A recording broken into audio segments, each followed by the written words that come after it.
وَلَقَدْ يَسَّرْنَا الْقُرْآنَ لِلذِّكْرِ فَهَلْ مِن مُّدَّكِرٍ۔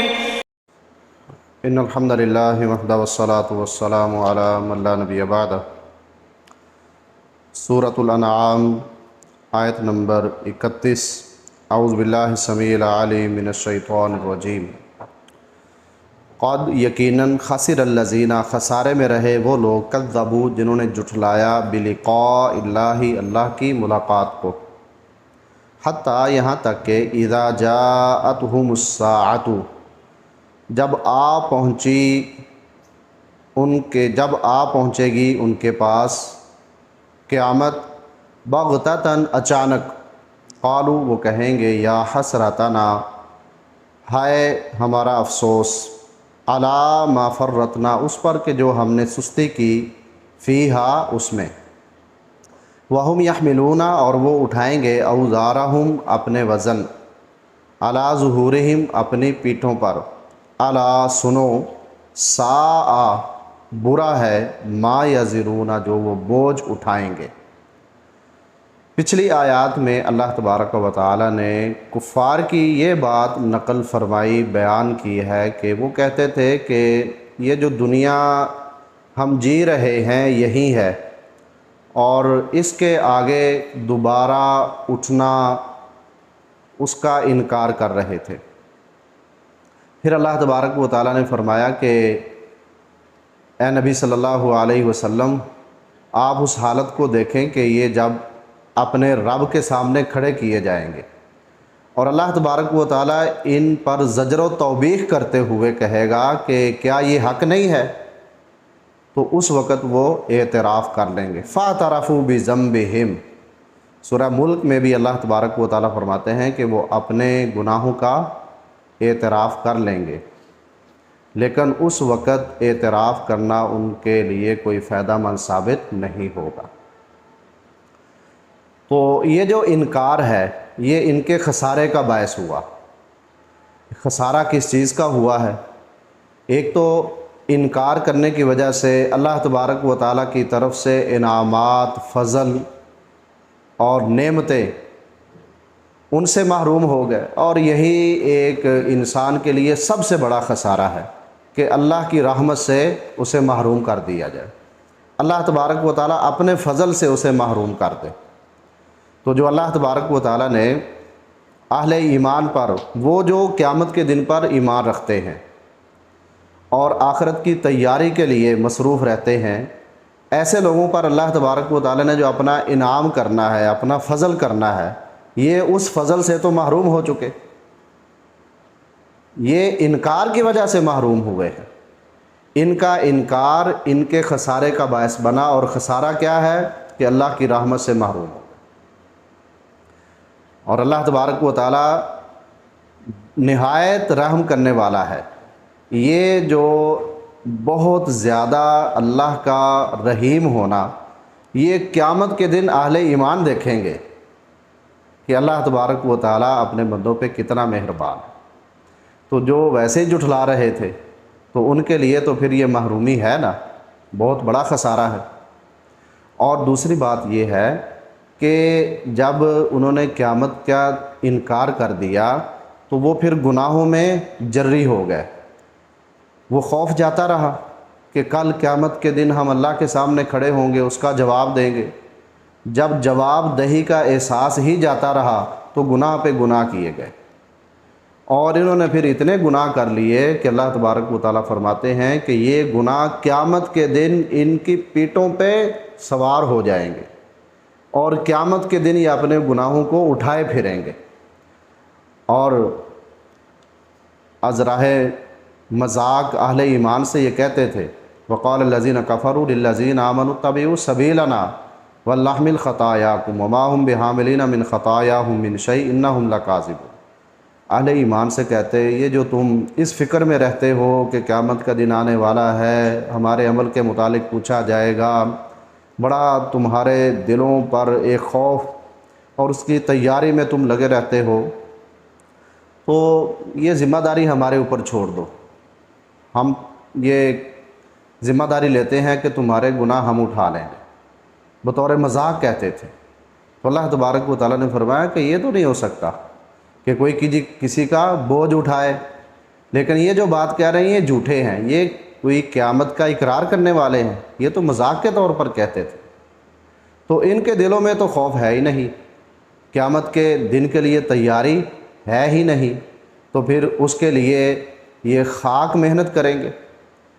تو جب احساس نہیں ہے تو گناہوں پر گناہ کیے گئے، اور قیامت کے دن پھر ان کا بوجھ بھی ان کو اٹھانا پڑے گا۔ تو فرمایا کہ اچانک جب ان پر قیامت آ پڑے گی، اور اللہ کے رسول صلی اللہ علیہ وسلم نے فرمایا کہ قیامت کا آنا بالکل اچانک ہے، حتیٰ کہ آپ صلی اللہ علیہ وسلم نے فرمایا کہ ایک آدمی اونٹ کو پانی پلانے کے لیے حوض درست کر رہا ہوگا، لیکن اب اسے اتنا موقع نہیں ملے گا کہ وہ اپنے اونٹ کو پانی پلا سکے۔ حتیٰ کہ آپ صلی اللہ علیہ وسلم نے فرمایا کہ ایک آدمی لقمہ توڑ کر اپنے منہ کی طرف لے جانے والا ہوگا، اسی وقت قیامت قائم ہو جائے گی اچانک، اور وہ لقمہ منہ میں نہیں ڈال سکے گا۔ اس طرح آپ صلی اللہ علیہ وسلم نے فرمایا کہ ایک آدمی اپنے کپڑے کو سیل کرنے کے لیے کسی کے سامنے پھیلا رہا ہے، لیکن ان دونوں کے درمیان وہ سودا مکمل نہیں ہو پائے گا، قیامت قائم ہو جائے گی۔ تو قیامت کا آنا جہاں اللہ تبارک و تعالیٰ نے ذکر کیا، وہ بغتتاً کے الفاظ سے ذکر کیا ہے، بغتتاً کے لفظ سے ذکر کیا ہے کہ اچانک قیامت قائم ہو جائے گی۔ اور صحابہ کرام رضوان اللہ تعالیٰ عنہم اجمعین، ان میں قیامت کے متعلق بڑی فکر تھی، حتیٰ کہ حضرت عمر بن خطاب رضی اللہ تعالیٰ عنہ وہ تو اس دن کے معاملے کو سوچ کر افسوس اور ندامت کی وجہ سے نہیں، بلکہ اس دن کی شدت اور ہولناکی کو سوچ کر کہتے کاش میں درخت ہوتا اور مجھے کاٹ دیا جاتا اور کسی کام میں لگا دیا جاتا۔ یہ دن جو اللہ تبارک و تعالیٰ نے قرآن مجید میں جس انداز سے بیان کیا ہے کہ لوگوں کی حالت ایسے ہوگی، ہر ایک کو اپنی اپنی پڑی ہوگی، ہر انسان اگرچہ وہ کسی کا باپ ہے، بھائی ہے، وہ اپنی بیوی کو پہچانتا ہے، اولاد کو پہچانتا ہے، لیکن وہ ایک دوسرے کے سامنے ملنے کے لیے تیار نہیں ہوں گے، جانتے پہچانتے ہوں گے لیکن ایک دوسرے سے بھاگیں گے۔ تو اتنی ہولناکی اس قیامت کے دن کے متعلق اللہ تبارک و تعالیٰ نے ذکر کی۔ حضرت عمر بن خطاب رضی اللہ تعالیٰ عنہ فرماتے ہیں میں تو یہ کہتا ہوں کہ جو میں نے عمل کیے ہیں، میرا نامہ اعمال کھولا جائے تو سارا میرا معاملہ برابر سرابر ہو جائے، برابر سرابر میں چھوٹ جاؤں، تو میں تو اس پر بھی اللہ کا شکر ادا کروں۔ تو یہ جو لوگ انکار کرنے والے ہیں، یہ پھر گناہوں پہ کتنے بہادر ہو جاتے ہیں۔ جب انسان قیامت کے دن کو بھلا دیتا ہے، اسی وقت ہی ظلم کرتا ہے، اسی وقت اس کے دل میں اللہ کا خوف نہیں رہتا، گناہوں پہ بہادر ہو جاتا ہے، وہ ڈر نہیں رہتا۔ تو انسان کو درست رکھنے کے لیے اللہ تبارک و تعالیٰ نے قیامت کا بار بار ذکر کیا ہے کہ یہ دن قرآن مجید میں جیسے بیان کیا گیا، اگر ہمارے ذہنوں میں اسی طرح وہ آ جائے اور اللہ کے رسول صلی اللہ علیہ وسلم نے جیسے بیان کیا ہے، تو یہ دن ہمیں گناہوں کی طرف نہیں لے جانے والا۔ اس کی یاد، اس دن کی یاد ہمارے دل میں بیٹھ جائے تو ہم گناہوں کی طرف نہیں جائیں گے۔ یہ ایک بہت بڑی رکاوٹ ہے، اور پھر ہے بھی یقینی، اس میں کسی قسم کا کوئی شک بھی نہیں ہے۔ لیکن سب سے بڑا خسارہ اور نقصان اس وقت انسان کرتا ہے جب اس قیامت کے دن سے غافل ہو کر دنیا کی زندگی میں مصروف و مشغول ہو کر صرف دنیا کے لیے رہ جاتا ہے، دنیا کے لیے کام کرتا ہے اور آخرت کی تیاری سے بالکل غافل ہوتا ہے۔ سب سے بڑا خسارہ یہ، ساری دنیا کما لے، دنیا کا سارا کچھ حاصل کر لے، ہر طرح سے آسائش آرائش مال و دولت اس کے پاس ہو، لیکن آخرت کی تیاری نہ ہو، تو اللہ تبارک و تعالیٰ نے فرمایا یہی سب سے بڑا خسارہ ہے، گھاٹا تو یہی ہے۔ تو ان کے متعلق ہی اللہ تبارک و تعالیٰ نے یہ فرمایا قالوا یا حسرتنا علی ما فرطنا فیہا، یہ اس وقت افسوس کر رہے ہیں کہ قیامت کے متعلق ہم نے سستی کی، اس کے لیے کوئی تیاری نہیں کی، تو اس سستی پر افسوس کر رہے ہیں، اور پھر اپنے گناہوں کا بوجھ بھی اٹھائیں گے۔ اور اللہ تبارک و تعالیٰ نے فرمایا کہ یہ اپنا بھی بوجھ اٹھائیں گے اور ان کا بھی، کہ جن کو انہوں نے راہ راست سے روکا، اپنے گناہوں میں، اپنے انکار میں شامل کیا، لوگوں کو گمراہ کیا، ان کا بوجھ بھی اپنے اوپر اٹھائیں گے۔ الا ساء ما یزرون، اور یہ بدترین ہے وہ بوجھ قیامت کے دن جو یہ اٹھا رہے ہیں۔ تو اس کو بدترین کہا ہے کہ قیامت کے دن جو خسارہ انہوں نے حاصل کیا، گناہوں کی معافی نہیں ہے، بخشش نہیں ہے انکار کی وجہ سے،